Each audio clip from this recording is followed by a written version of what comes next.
Aux environs de 10 heures que les pharmaciens du Sénégal se sont rassemblés à leur siège à Mermoz. En blouse blanche, ces professionnels reviennent sur l'objectif de leur sit-in. Nous demandons aux hautes autorités de pouvoir régler le problème de cette insécurité que vous avez vu galopante dans ce pays.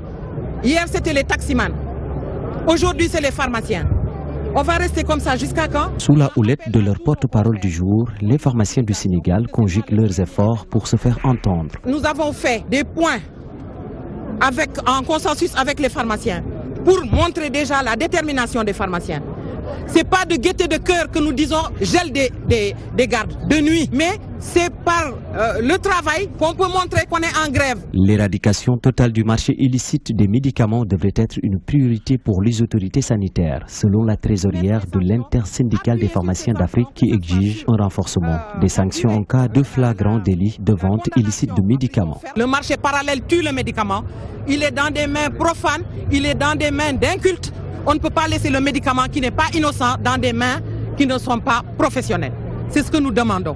Tarir les points de vente illégaux, parce que quand il y a cambriolage, c'est pour alimenter ce marché parallèle. Les pharmaciens du Sénégal ont baissé rideau ce vendredi de 8h à 15h sur toute l'étendue du territoire national en vue de manifester leur courroux. Une occasion pour ces professionnels de rendre hommage à l'agent de sécurité et aux pharmaciens tués il y a de cela quelques jours. Ce mouvement d'humeur des pharmaciens du Sénégal a été suivi par la quasi-totalité des pharmacies de la capitale, une situation que déplore bon nombre de Sénégalais. Selon eux, l'État doit prendre en considération les préoccupations des professionnels de la santé. Ndeye Fatim Lo. Des rideaux de fer et stores baissés et des portes verrouillées. À travers les ruelles de Dakar, toutes les pharmacies sont fermées. La grève est bel et bien respectée, ce que déplorent certains Sénégalais. Ce n'est pas normal. Quand on tombe malade, on ne prévient pas. Si on vient trouver les pharmacies fermées, ceci provoque des conséquences. Peu importe les revendications, ce n'est pas normal. C'est dur parce que si l'on vous prescrit une ordonnance urgente, c'est un problème. Mais on n'a pas le choix, puisque leurs camarades ont été tués dans le cadre du boulot. Cependant, ils doivent prendre en compte la population.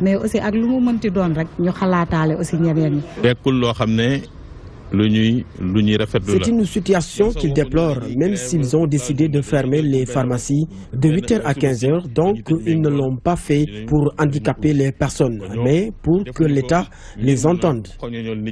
Toutefois, ces personnes rencontrées estiment que ces pharmaciens sont dans leurs droits. C'est le seul moyen qu'ils ont pour que leurs revendications soient prises en compte. Ils sont dans leurs droits. Il y a trop de meurtres. Il faut les comprendre. Ils sont dans leurs droits. C'est pas la première fois. Maintenant 7 ans ou 8 ans. Canal 4.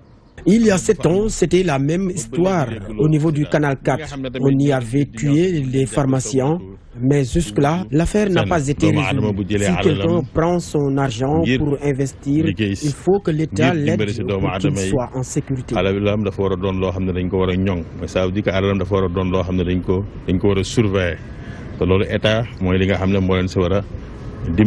Des médecins et pharmaciens en grève, l'on dirait presque que le système sanitaire sénégalais est en léthargie. Ces Sénégalais rencontrés affirment que l'État doit faire en sorte de prendre en charge les revendications des personnels de santé afin que la population puisse avoir accès à des soins de qualité. 75% des nouvelles maladies qui ont affecté les humains ces dernières années sont causées par les animaux ou produits d'origine animale. Voilà pourquoi les acteurs de la santé en Afrique de l'Ouest ont décidé de mutualiser leurs forces pour faire face à ces épidémies, d'où l'initiative One Health, une seule santé pour faire face aux zoonoses. Fatou Bintou Diagne. Le concept One Health, une seule santé pour faire face aux zoonoses, vise l'adoption d'une approche pour répondre aux exigences de santé publique. Les récentes épidémies en Afrique de l'Ouest ont fini d'inciter les autorités à mutualiser leurs efforts. L'approche Une seule santé trouve toute sa justification et toute sa pertinence pour impulser la collaboration multisectorielle et transdisciplinaire au sein de nos pays, mais aussi entre nos pays, puisqu'au-delà du problème de santé publique qu'elles peuvent entraîner, elles posent aussi un problème de sécurité publique pouvant entraver les déplacements des personnes et la sécurité des biens. Le Sénégal compte s'approprier de cette approche pour faire face aux maladies liées aux zoonoses, car elles posent également des problèmes de sécurité publique. Le Sénégal a mis en place sa plateforme One Health autour d'un groupe de travail multisectoriel dont je salue l'engagement, qui est composé de points focaux. En relation avec l'approche Une seule santé, certaines initiatives ont déjà été prises, parmi lesquelles la nomination d'un point focal, la création du centre opérationnel de gestion interministérielle des crises, ainsi que du centre des opérations d'urgence sanitaire. Les recherches et données actuelles indiquent que près de 75% des nouvelles maladies qui ont affecté les humains ces dernières années étaient causées par des agents pathogènes provenant des animaux ou des produits d'origine animale. L'immunité parlementaire de Barthélémy Diaz levée ce vendredi. 62 députés ont voté pour, 14 contre. Il y a eu 4 abstentions. Barthélémy Diaz se félicite de cette situation. Il décrit par ailleurs que l'acte soit posé à l'approche des élections locales, un geste qu'il qualifie d'acharnement sur sa personne. Il est ici au micro d'Abigail. Je me réjouis d'abord de la levée de mon immunité parlementaire. J'ai déjà indiqué à mes collègues les raisons pour lesquelles je pensais que cette immunité devait être levée. Je réitère aussi mon point de vue, c'est que cette demande date de maintenant de plus de 24 mois. Je considère que la seule chose qui soit déplorable dans toute cette affaire, c'est que c'est à la veille des élections locales de 2014 que j'ai décidé de ne pas faire Benno Bokk Yakaar et que je suis parti à l'encontre du souhait de la direction de mon parti, que j'ai décidé de soutenir le maire de Dakar, Khalifa Sall, dans la coalition Taxawu Dakar. On a décidé de me traduire en justice. Aujourd'hui que je prône l'indépendance de mon parti, parce que je considère que l'espoir qui a été porté par tout un peuple pour une deuxième alternance, cet espoir a été trahi. Et aujourd'hui, on décide qu'on doit me traduire en justice sans respecter même les procédures de levée de mon immunité parlementaire. Les députés ont diversement apprécié la levée de l'immunité parlementaire de Barthélémy Diaz. Si certains pensent que cela va permettre à la justice de mieux faire son travail, d'autres par contre pensent que l'Assemblée nationale ne devait pas suivre la requête de Barthélémy. Les précisions d'Abigail. Levée de l'immunité parlementaire du député Barthélémy Diaz ce vendredi, une décision saluée par Hélène Tine. Selon elle, cela va permettre à la justice de bien mener son travail. Je pense que nous en avons besoin. Notre justice en a besoin. Le peuple sénégalais en a besoin. Que cette affaire soit tirée au clair une bonne fois pour toutes. Parce que comme on l'a dit, il y a eu mort d'homme. Mais aussi il faut qu'on mette fin à ces épées de Damoclès qu'on met sur la tête des hommes politiques pour après les manipuler quand bon nous semble. Le député Maître El Hadji Diouf, par contre, pense que l'Assemblée nationale ne doit pas suivre la demande du député socialiste. Les raisons avancées, l'immunité n'appartient pas à Barthélémy Diaz. Qu'est-ce qui explique cette urgence subite? Il n'y a pas, sur le plan de l'opportunité, une seule explication. Sur le plan de la légalité républicaine, c'est la Constitution du Sénégal et le règlement intérieur de notre auguste Assemblée qui protège les députés. Même si notre collègue, connu pour sa témérité légendaire, réclame la levée de son immunité parlementaire, nous ne devons pas le suivre, parce que ça ne lui appartient point. 62 députés ont voté pour la levée de l'immunité parlementaire du député maire de Mermoz Sacré-Cœur, 14 contre et 4 se sont abstenus. Sur un autre sujet, la première phase du parc industriel de Diamniadio, bientôt opérationnel. Déclaration du ministre de l'Industrie et des Mines. Ali Ngouille Ndiaye prenait part à la séance plénière de la Commission de développement industriel, de l'énergie et des technologies sur le rôle et la place des zones économiques spéciales. Le ministre s'est par ailleurs félicité de la transparence dans la gestion des ressources minières. El Hadj Moussabey.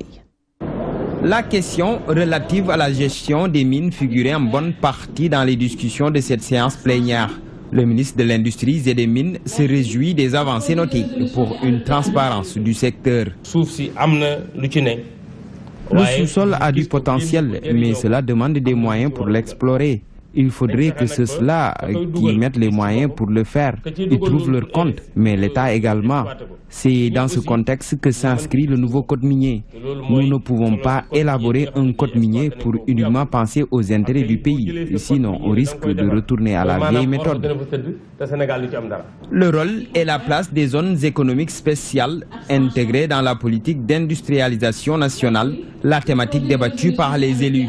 Le parc industriel de Diamniadio, parmi les points stratégiques ciblés, devant être sous peu opérationnel. La première phase du parc industriel, on attend que la loi sur les zones soit promulguée pour que le parc puisse devenir une zone industrielle, une zone économique spéciale.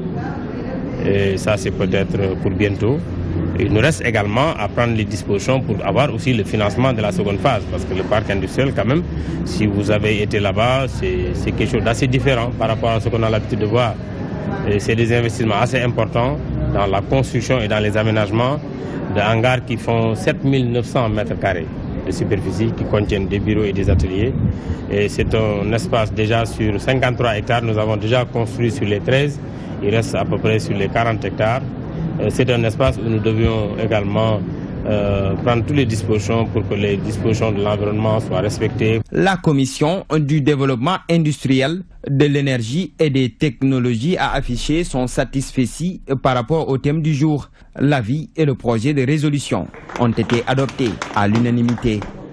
Le ministre de l'Industrie et des Mines s'est également prononcé sur la rareté du sucre et du riz importés donc ici au Sénégal. Selon Ali Ngouille, ces produits ne sont pas en manque dans le pays. Il rassure que l'État encourage la consommation locale. Voici Ali Ngouille.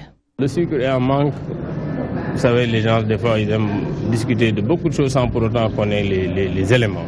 Ce qui est important, c'est que nous avons une unité industrielle qui aujourd'hui emploie beaucoup de Sénégalais, qui aujourd'hui fait beaucoup dans l'agriculture, qui cultive nos terres, qui emploie nos enfants.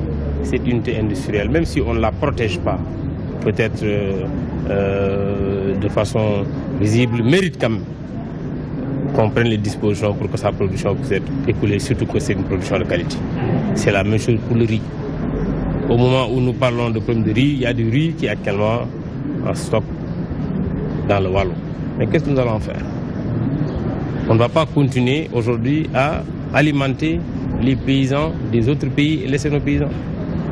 Tout simplement. Donc, c'est des fois des problèmes d'intérêt, des intérêts des uns et des autres, et l'État est là pour arbitrer. Je pense qu'à ce jour, je n'ai pas encore entendu quelqu'un qui a dit « j'ai pris mon café sans sucre ». Opération de surveillance et de sécurisation des pêches. Plus de 30 embarcations arraisonnées. L'opération a eu pour cadre les régions de Dakar et de Thiès. Elle a été dirigée par le capitaine de vaisseau Mamadou Ndiaye, nouveau directeur de la direction de la protection et de la surveillance des pêches. Les infractions constatées portent entre autres sur le défaut de permis, le défaut d'immatriculation ou encore de gilet de sauvetage. Les détails avec Mansour Sow. Le Sénégal est réputé pour la richesse de ses ressources halieutiques. L'économie du Sénégal est progressivement devenue la 4e de l'Afrique de l'Ouest après le Nigeria, la Côte d'Ivoire et le Ghana, dont les principaux partenaires économiques sont la France, l'Inde et l'Italie. Une place que notre pays doit beaucoup à l'apport non négligeable de la pêche. Cependant, aujourd'hui, les mauvaises pratiques et le non-respect de la réglementation constituent un danger pour la pérennisation de cette ressource. Beaucoup de pirogues ont été appréhendées, qui n'étaient pas en règle. Soit elles n'avaient pas suffisamment de gilets à bord, soit elles n'étaient pas immatriculées, soit elles n'avaient pas de permis de pêche à bord. À la tête de la direction de la protection et de la surveillance des pêches, à peine 4 mois, le capitaine de vaisseau Mamadou Ndiaye veut prendre le taureau par les cornes. Il compte ainsi s'attaquer à la racine du mal par la sensibilisation. L'objectif, c'était de sensibiliser les acteurs sur la réglementation en matière de pêche, mais également sur les normes de sécurité à respecter à bord des embarcations. Cette rencontre avec les représentants des conseils locaux de pêche artisanale maritime a permis au nouveau patron de la protection et de la surveillance des pêches de faire le point sur les opérations à Thiès et à Dakar. Des opérations qui prouvent encore l'urgence de renforcer les moyens dans la protection et la surveillance de nos ressources halieutiques.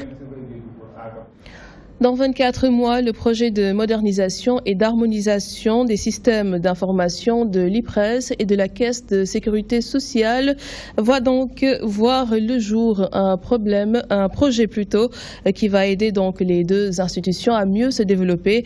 Par ailleurs, cela va permettre de gérer les pensions dans une totale transparence. Madame Sok est le président du conseil d'administration de l'IPRES, suivant ses explications. Il y a d'abord la qualité du service que nous rendons aux usagers de nos deux institutions. Et cette qualité de service passe forcément parce qu'à l'IPRES, c'est un régime contributif. Donc à la caisse, il y a des prestations. Je disais que c'était une assurance. Donc quand le système est fiable, ça permet de régler le service des droits sans difficulté. Et je crois que l'objectif que nous étions assignés en tant que président du conseil d'administration, avec le soutien des conseils d'administration, c'est de mettre le curseur sur les problématiques qui se posaient et de rendre fiables donc, les données. Il y a également l'harmonisation des fichiers et disons le fait que nous ayons des fichiers communs qui peuvent permettre, à mon avis, d'avoir les mêmes références et les mêmes repères. Le but du système informatique que nous voulons mettre en place, c'est justement d'arriver à ça et de permettre, disons, aux deux institutions de travailler sur les mêmes bases de données. Parce que d'une institution à l'autre, les données changent, mais la qualité de service, elle doit être là, les prestations doivent être là. Et je crois qu'elles vont s'enrichir mutuellement, ces deux institutions, donc des faiblesses et des forces des uns et des autres. Fin de la campagne d'identification des abonnés des téléphones mobiles au Sénégal. Toutefois, l'Agence de régulation des télécommunications et des postes offre un délai supplémentaire de 10 jours pour permettre aux clients de procéder à leur identification avant une résiliation définitive de leur numéro. Abdou Karim Sall est le directeur général de l'ARTP, suivant ses explications. Les opérateurs avaient 6 mois pour identifier de manière exhaustive l'ensemble des clients de leur base. Ce que nous avons constaté, on avait dit, passé ce délai, des dispositions allaient être prises. Ce que nous avons constaté sur le parc de 15 millions d'abonnés, aujourd'hui il y a un gap d'à peu près 4 millions de clients non identifiés. Nous avons pris les dispositions avec les opérateurs parce qu'il était retenu qu'à partir du 11, les clients allaient être résiliés purement et simplement. Pour éviter de créer des désagréments, parce que nous allons bien sûr vers le Magal et d'autres événements religieux, nous avons prolongé d'une semaine. Mais durant la semaine, tous les clients qui ne sont pas identifiés à partir d'aujourd'hui, au lieu qu'ils soient résiliés, mais ils seront suspendus en départ et en arrivée. Ça veut dire qu'ils ne pourront ni émettre d'appel, ni recevoir des appels. Cela permettra de les alerter s'ils sont bien entendu actifs pour qu'ils puissent se rendre dans les agences afin d'être identifiés. Mais au-delà des 15 jours que nous avons accordés aux opérateurs, tout client qui ne serait pas identifié sera purement et simplement résilié de la base des clients des opérateurs. Le groupe Excaf Télécom, un modèle de développement dans les télécommunications. Une vingtaine de pays d'Afrique sont venus participer à un séminaire qui a pour objet la télévision numérique terrestre partout en Afrique. Des responsables de l'unité internationale des télécommunications en ont profité pour visiter les installations du groupe Excaf concernant la TNT. Les détails, c'est avec Ibrahim Fall. Visite dans les locaux de la télévision numérique terrestre. Another server like CRM, Customer Relationship Management. Des installations impressionnantes.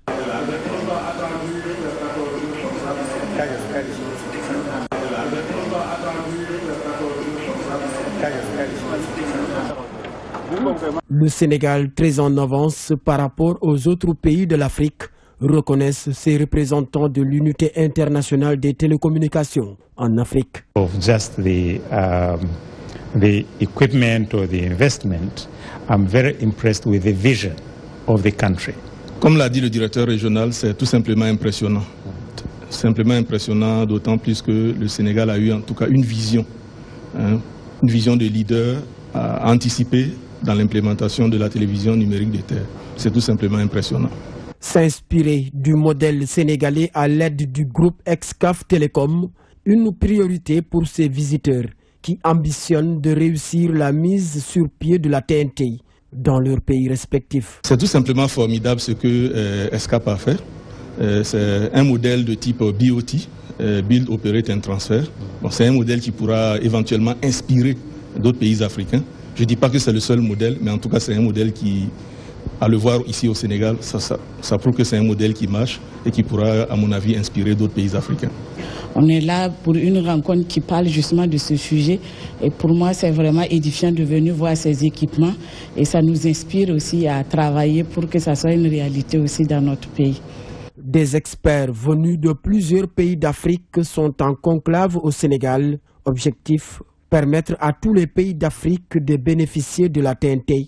Un investissement impressionnant selon les représentants de l'UIT. L'UIT en tout cas jouera toujours son rôle, à savoir continuer d'accompagner ces pays-là dans la migration vers la télévision numérique des terres. L'artiste chanteur Ndiouga Dieng n'est plus autorité religieuse. Artistes proches et parents ont assisté à la levée du corps ce matin à l'hôpital principal de Dakar. Les témoignages sont unanimes. Ndiouga Dieng, un musulman exemplaire selon ses pairs, un modèle pour les jeunes artistes. Code Ndiaye.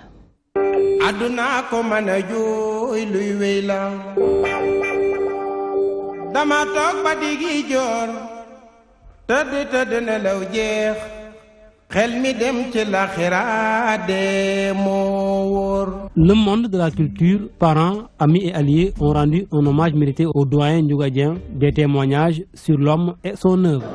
Ndiouga, des personnes qui m'ont beaucoup soutenu. Il fut des temps par rapport à ma carrière où j'avais une extinction de voix. Ndiouga m'a amené partout au Sénégal pour que je puisse être soigné. Et ça, c'est quelque chose qu'il avait fait sans attendre rien du tout. Il l'avait fait parce que c'était de l'amour et c'était un grand frère pour moi. Aujourd'hui, tout le monde qui est là aujourd'hui, toute personne confondue, montre la dimension de l'homme, que c'était un homme exceptionnel. Ndiouga Dieng était un fervent musulman. Très grand musulman. Je le connais depuis les années 69. 70, il avait beaucoup d'abnégation, c'était un très grand musulman, c'était une personne qui faisait beaucoup de bien autour de lui. Son ancienne épouse et figure de la musique sénégalaise décrit un mari exemplaire. Il a vécu avec moi dans la dignité. Il ne m'a jamais rendu la vie difficile. Il m'a beaucoup assisté. Nous avons vécu 18 ans de mariage. 18 ans. La richesse de ses chansons ont fait de lui un artiste hors pair. L'écriture fait l'artiste et il ne manquait jamais de nous inciter à suivre la bonne voie.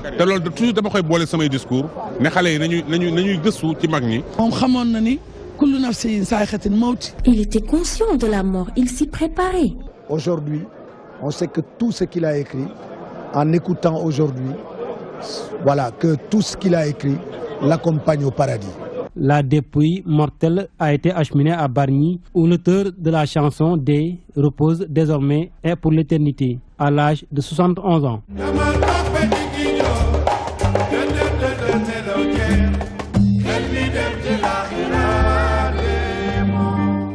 Et nous parlons football à présent, précisément donc des éliminatoires de la Coupe du Monde 2018 en Russie.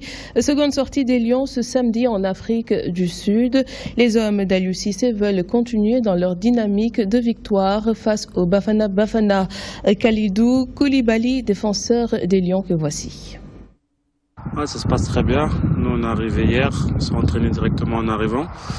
Et voilà, on est arrivé dans des bonnes conditions, on a eu un long voyage, on a bien récupéré, puis là notre deuxième séance vient de se finir et ça s'est bien passé.